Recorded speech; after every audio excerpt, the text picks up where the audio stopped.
This world is filled with so much choice that it's difficult in a way to take a decision which direction to go, what is right to do, what is not right to do. But ultimately, it's only yourself who knows the answer, which means learn more about yourself. This is where it starts. Because if you have the wrong perspective of who you are, what you are, everything else in this lifetime you base your decisions on is just not going to be placed in the right direction. You want to reach your goal? How to reach the goal the quickest?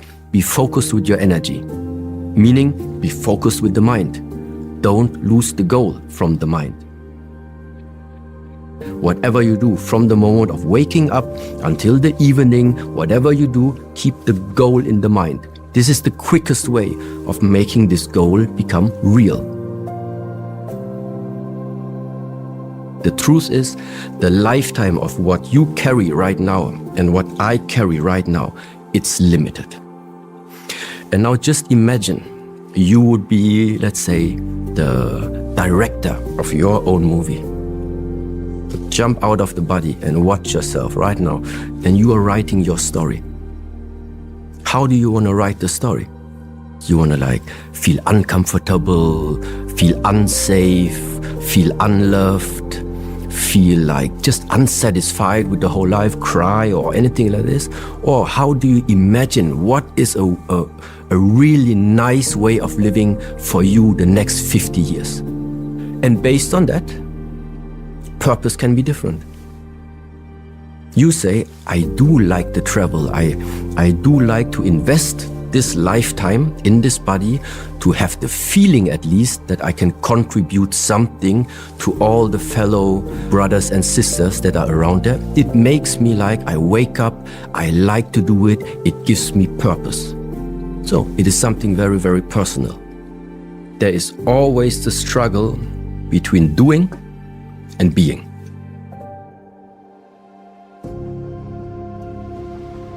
Doing, I would ask, why are you doing?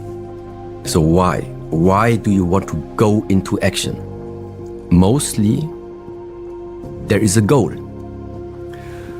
The goal, why do you have that goal? Because you're aiming at receiving something that in the moment where you have it, apparently you are lacking. So that means this type of goal setting, in my perspective, I would automatically refer to it already that your goal setting already comes from a space of lack. You feel like you're lacking something. That's why you need to do. You feel like you're lacking something. That's why you need to educate yourself. Okay? So this is the one direction. Now coming back, maybe sounds again too philosophical. Connected with the source. There's nothing to add and there's nothing to take away from you. So apparently, when somebody has this very, very high ambition of doing something, achieving something, it is coming from the idea of wanting to nourish or create an identity. An identity that represents something that you think you want to represent. So this is the one area, the doing versus the being. There are 5 hindrances that could make it difficult for you to reach that goal in the mind. There is sensory desires, ill will, dullness, restlessness, and then self-doubt. I make it super simple when it comes to the 5 hindrances. Literally, it's like this. Whatever appears in our life, if I have my goal set right now, what you are not supposed to do is to witness something. And now if you have the number 1, sensual desire, sensory desire, what we tend to do is we start to pull things towards us. Okay, that's number 1.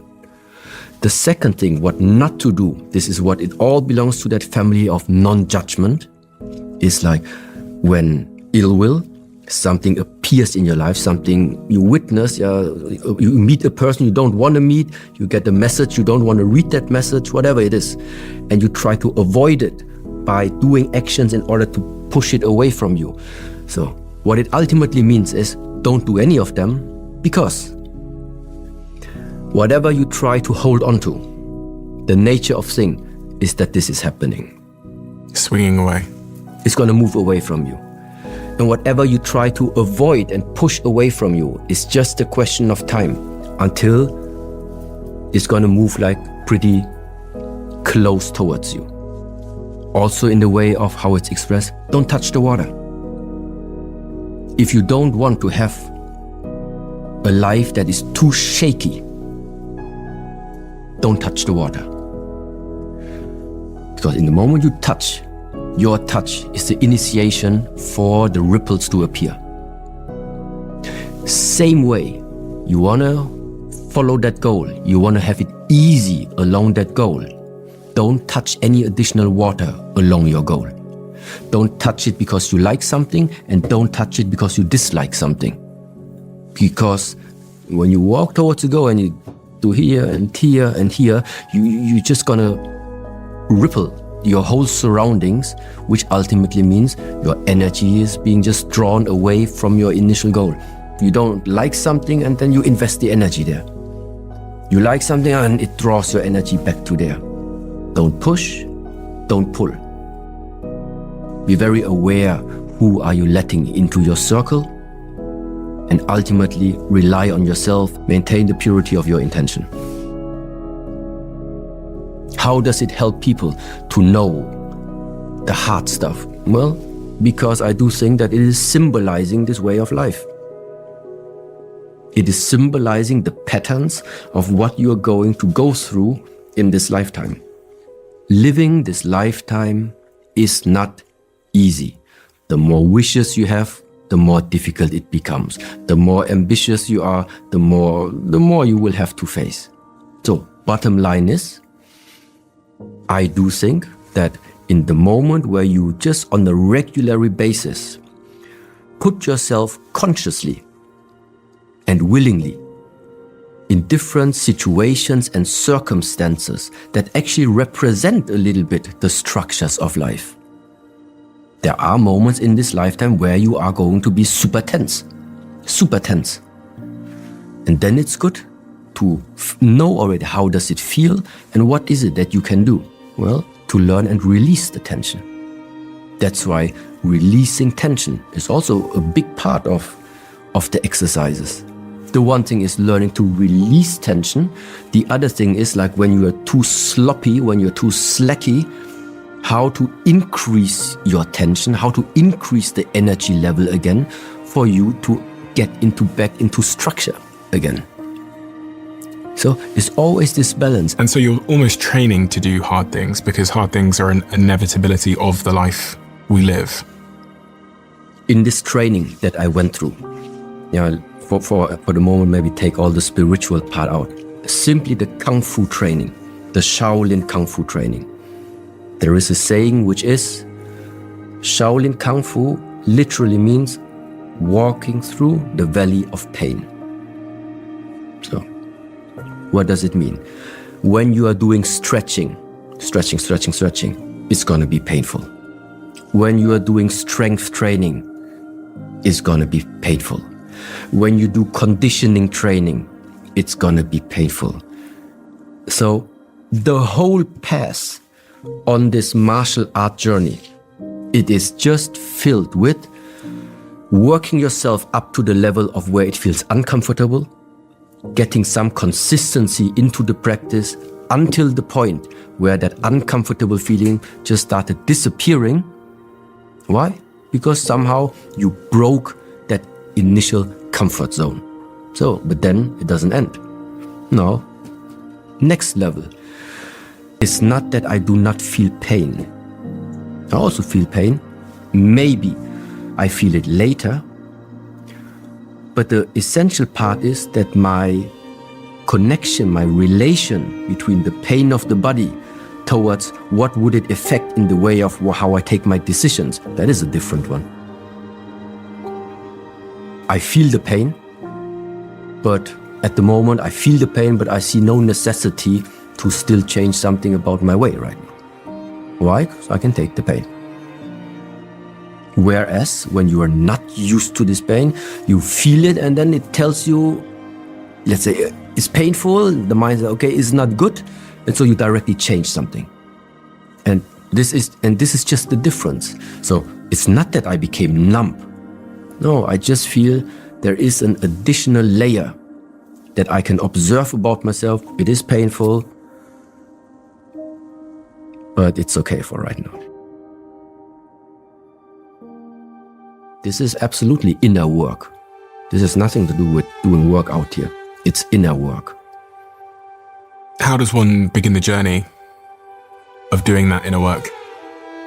You give trust in the vision that when you are investing your time right now to become more aware of yourself, of your emotional state, that this is going to benefit your life.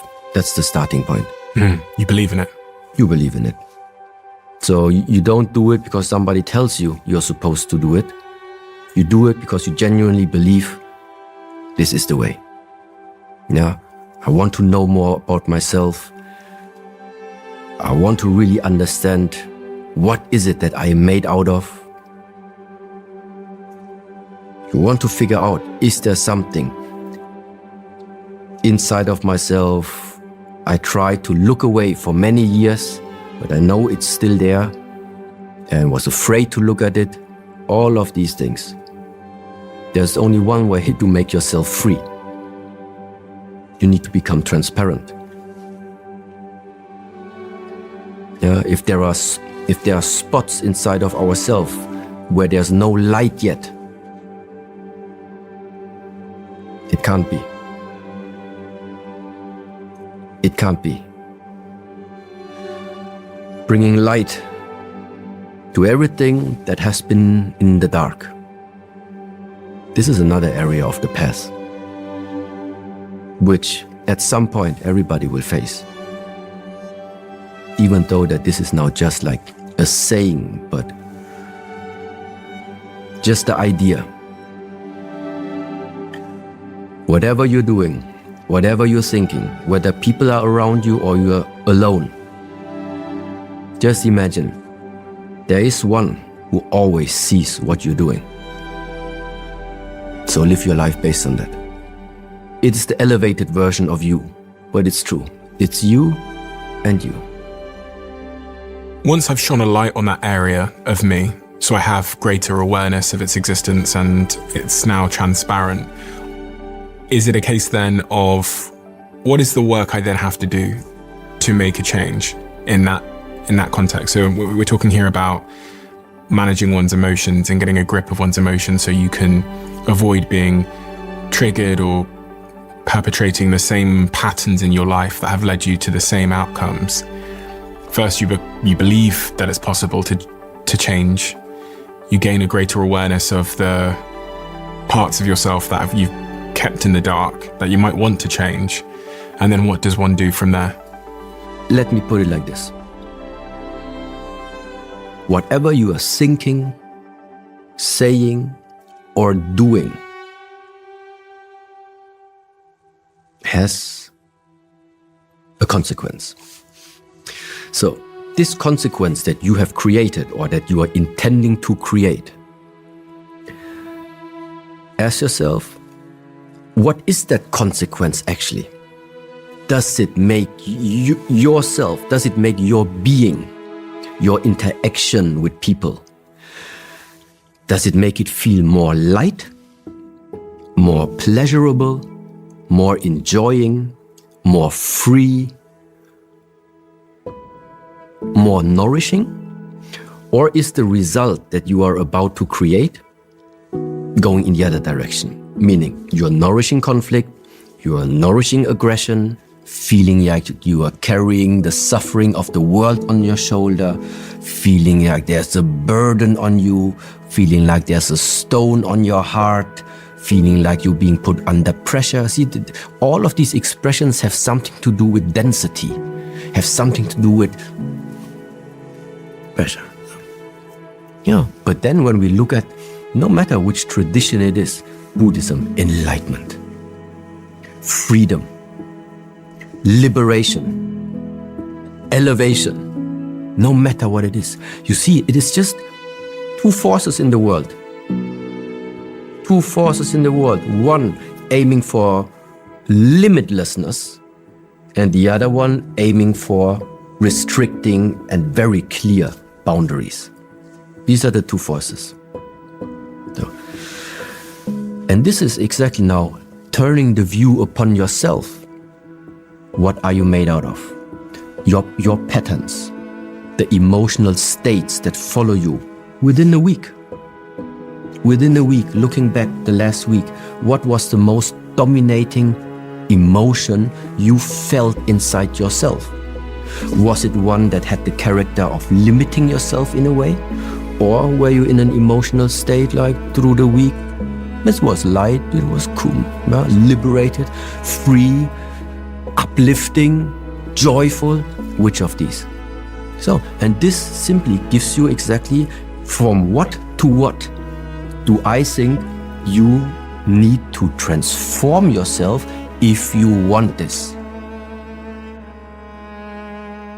The more you want your life now, let's say, in the future to be quite different than what you're used to, the more you need to be able to let go. Let go of patterns, let go of the way of thoughts that you had in the last years and months. Now, if nothing changes about that, there will not come a new life.